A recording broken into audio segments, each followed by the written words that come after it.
যে কথা দেখে আমার ভীষণভাবে আমার মনটা আক্রান্ত হয়েছে, আমি ব্যথিত হয়েছি যে আমরা আজকে কোথায় আছি, কিভাবে মমতা ব্যানার্জি আমাদের সাথে গরু ছাগলের থেকেও খারাপ ব্যবহার করছে। আমি একটা ভিডিও দেখে প্রচণ্ডভাবে আমি কষ্ট পেয়েছি। ওই মুফতি সাহেব, ওই মাওলানা সাহেবের কোমরে দড়ি বেঁধে তাকে কোর্টে তুলছে। আরে মাওলানা সাহেবের অপরাধটা কি, মুফতি সাহেবের অপরাধটা কি? মমতা ব্যানার্জির দেওয়া 2,500 টাকা গ্রহণ করেনি, মমতা ব্যানার্জির দেওয়া মিথ্যা প্রতিশ্রুতিকে গ্রহণ করেনি, মমতা ব্যানার্জির দেওয়া ওই জগন্নাথ ধামের প্রসাদ গ্রহণ করেনি। সেই জন্য ওই মাওলানাটাকে কোমরে দড়ি বেঁধে আজকে তুলল কোর্টে। আপনারা বোঝার চেষ্টা করুন, আপনার মুসলিম সমাজে, আপনার হিন্দু সমাজে কোন পুরোহিতের সাথে, কোন মাওলানার সাথে এতটা বড় করার সাহস মমতা ব্যানার্জি কি করে দেখাচ্ছে? প্রশ্ন করতে হলে তাহলে উত্তর দিতে পারে তৃণমূলের নেতারা। এখন তো পুলিশ নির্বাচন কমিশনের আন্ডারে আছে, তাদেরকে বলবো ওই বুদ্ধ ওই কথা আমাকে শিখাতে যেও না।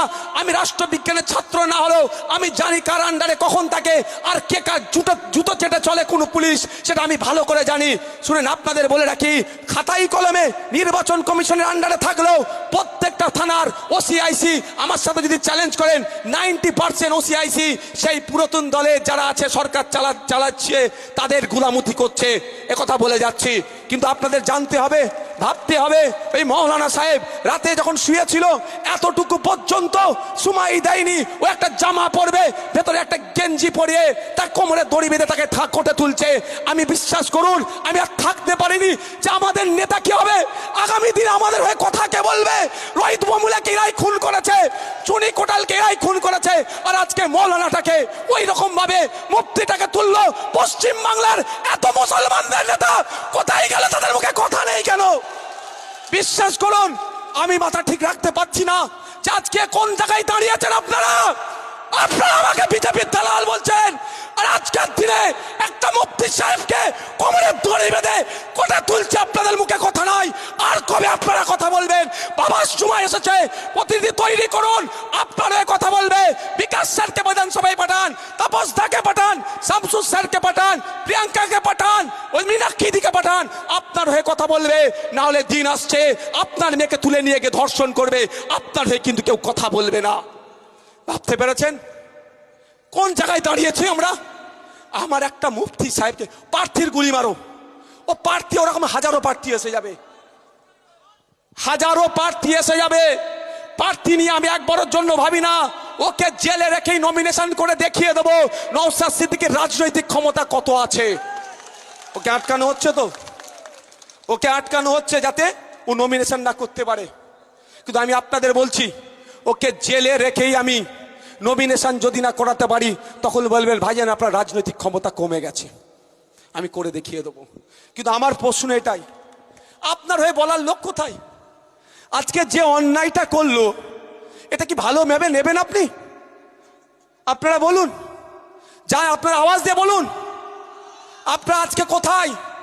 যারা বিভিন্ন ইস্যুতে উত্তরপ্রদেশে মুসলমানদের উপর অত্যাচার হলে কলকাতার রাজপথে প্রতিবাদ করে, আসামে মুসলমানদের উপর অত্যাচার হলে কলকাতার রাজপথে প্রতিবাদ করে, উড়িষ্যাতে মুসলমানদের উপর অত্যাচার হলে কলকাতার রাজপথে প্রতিবাদ করে, আর আমার বাংলায় মুফতি সাহেব ইসলামিক স্কলারকে একজন সমাজ বিরোধীদের মতো ট্রিট করা হচ্ছে।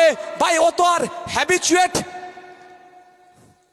আপনার অপরাধী নয় যে ও পালিয়ে যাবে। যথেষ্ট রেপুটেশন আছে, যথেষ্ট সম্মান আছে, তাকে খালি অর্থাৎ জামা পরার পর্যন্ত টাইম দেয়নি। কে বলতে পারে নির্বাচন কমিশনের আন্ডারে পুলিশ আছে? অত সহজ নয়। ভিডিও আমার কাছে আছে, একটাও সেন্ট্রাল ফোর্স গিয়ে কিন্তু ওর বাড়ির দরজা ভাঙেনি। সে ভিডিও আমার কাছে আছে, সেই ভিডিও আছে। যে কটা গিয়ে দরজা ভেঙেছে কে আপনার হাত দিয়ে শাবল দিয়ে, সবটাই কিন্তু আমার দিদিমণির পায়ের জুতো চটি চাটা পুলিশ ছাড়া আর কেউ নয়। গত রাত্রে আপনারা জানেন মালদা বিডিও অফিসের সামনে একটা দুর্ঘটনা ঘটেছে।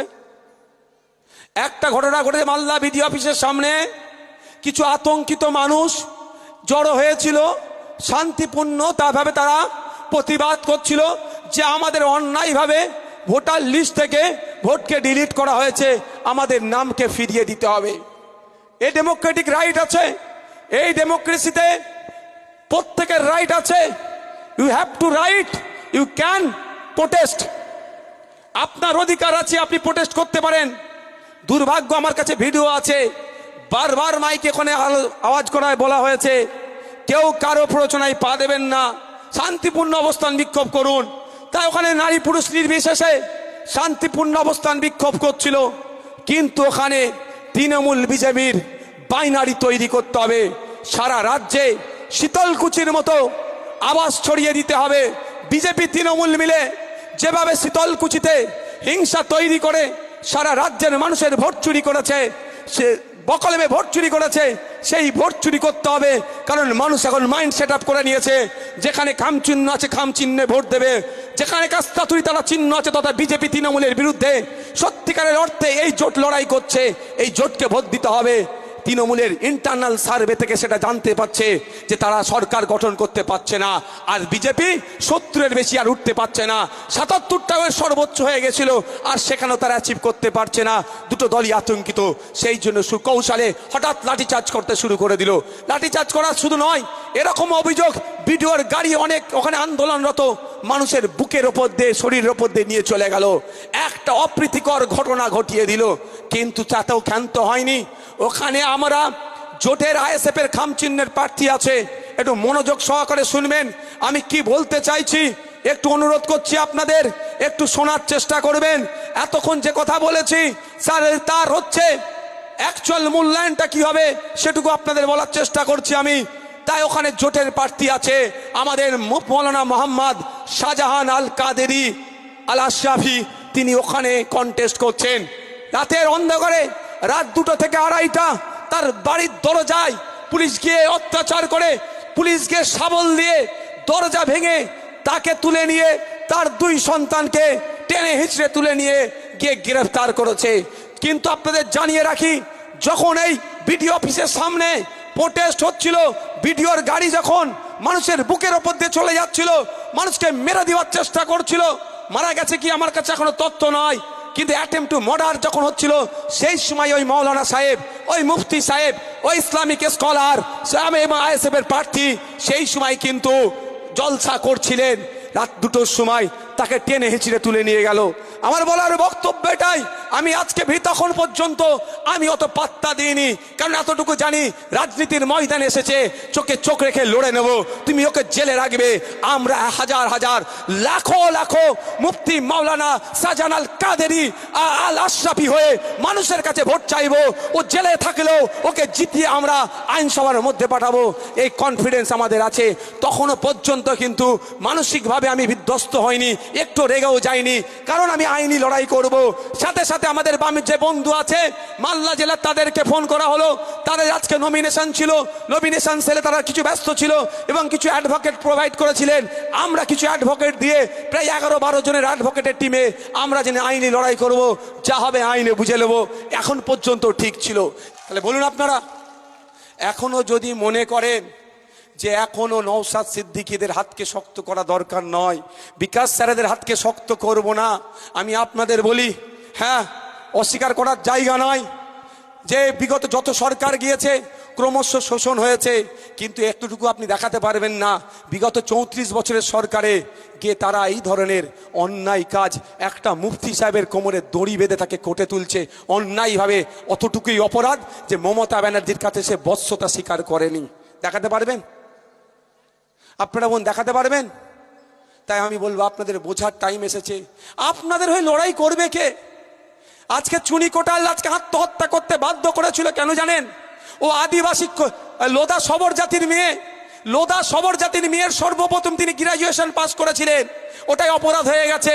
ওদের কাছে কথা হচ্ছে লোধা সবর জাতি পড়াশোনা করবে না।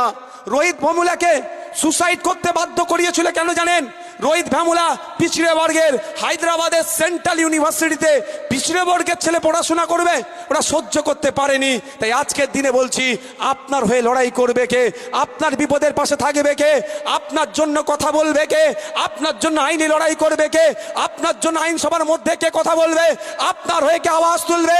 যদি মনে করেন যে আমার হয়ে আওয়াজ তৃণমূলের তুলবে, যদি মনে করেন আপনার হয়ে আওয়াজ এই যেখানে তৃণমূলের প্রার্থী তুলবে, আপনার হয়ে আওয়াজ মমতা ব্যানার্জি তুলবে, তাহলে আজকের এই ভিডিওটা একটু চোখ খুলে দেখে নেবেন। যদি মানুষের মানুষত্ব আপনাদের থাকে, আমি আপনাদের বলছি ভিডিওটা দেখে আর মাওলানা সাহেবের পরিচয়টা দেখে, যত বড় একজন ইসলামিক স্কলার, যে যখন বক্তব্য দেয় হাজারো হাজারো লাখো লাখো মানুষ চুপচাপ তার বক্তব্য শুনে, অত বড় একটা স্কলারকে যদি এই ধরনের আচরণ এই মমতা ব্যানার্জি করে, তাহলে আপনাকে গরু ছাগলের থেকে খারাপ আচরণ করবে। এটুকু বোঝার চেষ্টা করুন। আমি আপনাদের বলছি সচেতন হন। এখনো বলছি পায়ের নিচে যতটুকু মাটি আছে শক্ত করুন, নাহলে এমন দিন আসবে চোখ থেকে পানি নয়, চোখ থেকে রক্ত বার হবে। আপনার পাশে দাঁড়াবার মতো কাউকে খুঁজে পাবেন না। এখনো বামপন্থীরা আছে, এখনো আইএসএফ আছে। আপনাদের জন্য রাজনৈতিকভাবে শক্তি সঞ্চয় করতে চাইছি আমরা। রাজনৈতিকভাবে রাজনৈতিক কাজের মোকাবেলা হবে এমন কোন আর্টিকেল নাই। বিএনএস বা বিএনএনএসএস যেটা নতুন আইন তৈরি হয়েছে, সেখানে বলা আছে সর্বোচ্চ যদি মনে হয় লোকটা পালাতে পারে বা এই ধরনের কোনো কনস্পিরেন্সি করতে পারে, খুব বেশি হলে হাতে হ্যান্ডকাপ পরিয়ে নিয়ে আসতে পারে। কিন্তু আইনে কোনো জায়গায় বলা নাই তার কোমরে দড়ি বেঁধে নিয়ে যাবে। সম্পূর্ণরূপে তার প্রাইভেসিতে আঘাত দেওয়া হয়েছে, তার আইন বহির্ভূত কাজ করা হয়েছে। সম্পূর্ণরূপে তার উপর অন্যায় অনৈতিকভাবে এই অত্যাচার করা হয়েছে। একজন মুফতি সাহেব একজন ইসলামিক স্কলারকে যদি এইরকম করে, তাহলে সাধারণ একজন দলিত আদিবাসী মুসলমানকে পায়ের নিচে ফেলে কুচিলাবে। যদি এখনো মনে হয় যে মমতা ব্যানার্জি আপনাকে উদ্ধার করবে, এখনো যদি মনে হয় এই তৃণমূল আপনাকে উদ্ধার করবে, এই মালদার আইএসএফ এর প্রার্থী হিসাবে আমি বলছি না, ওটা ছেড়ে দিন। আমি আপনাকে বলছি নমিনেশন করাবো, তারপরেও বলছি যদি না নমিনেশন করাতে পারি অন্য সাবস্টিটিউট প্রার্থী থাকবে। এখনো ডেট আছে, সেটা কোনো বড় কথা নয়, কিন্তু বোঝার চেষ্টা করতে হবে কার ওপরে আক্রমণ চালাচ্ছে। অত বড় ওই লেভেলের মানুষের উপর যদি আক্রমণ চালায়, তাহলে আপনি আমি তো অনেক ছোট্ট মানুষ, আমাদের সাথে কি হবে? যদি ওইটা থেকে যদি না শিক্ষা নিতে পারেন, আগামী দিন কিন্তু ভয়ঙ্কর আসছে।